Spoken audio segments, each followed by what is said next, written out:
ख्वाजा नाफे ने अकेला लाहौर कलंदर को इन्हीं के क्राउड के सामने पेला।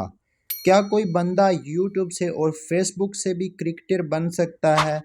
तो उसका जवाब है जी हाँ। ख्वाजा नाफे की मिसाल हमारे सामने है। जिस तरह ये यूट्यूब से और फेसबुक से इन्होंने कोयटा की टीम तक का सफ़र तय किया। नाजरीन, आज से कोई 9 महीने पहले मैंने इनके यूट्यूब चैनल पर, इनका एक अपना यूट्यूब का चैनल भी है ख्वाजा नाफे के नाम से, इनके चैनल पर मैंने एक वीडियो देखी थी इनकी बैटिंग की। बड़ी ज़बरदस्त ये हिटिंग कर रहे थे उस वीडियो में, बड़े लंबे लंबे छक्के लगा रहे थे। मुझे उस बैटिंग को देखकर एबी डिविलियर की बैटिंग की याद आ गई थी। जिस तरह मैं सोच रहा था काश ये बंदा पाकिस्तान टीम में खेले।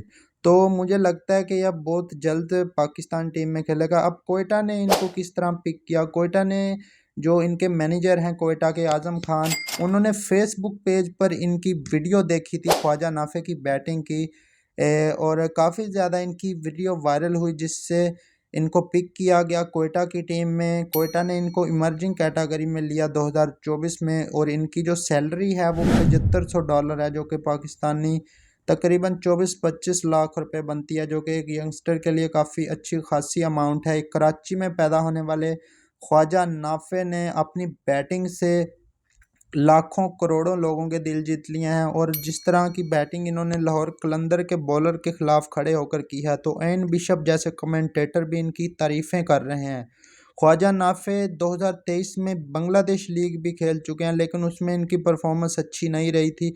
लेकिन जिस तरह ये अब पीएसएल में इन्होंने एक इनिंग खेली है, अगर इसी तरह खेलते हैं तो हमारी दुआ है कि ये इसी तरह खेलते रहें और बहुत जल्द टीम को रिप्रेजेंट करें, क्योंकि पाकिस्तान टीम को मिडल ऑर्डर में ऐसे बल्लेबाज की ज़रूरत है। तो उम्मीद करते हैं कि ये बहुत जल्द अच्छा परफॉर्म करके टीम में आएंगे। तो उम्मीद करते हैं कि वीडियो आपको पसंद आई है। वीडियो पसंद आई है तो लाइक कर दें, हमारे इस यूट्यूब चैनल को सब्सक्राइब कर दें, वीडियो को शेयर करें। मिलते हैं नेक्स्ट वीडियो में। अल्लाह हाफ़िज़।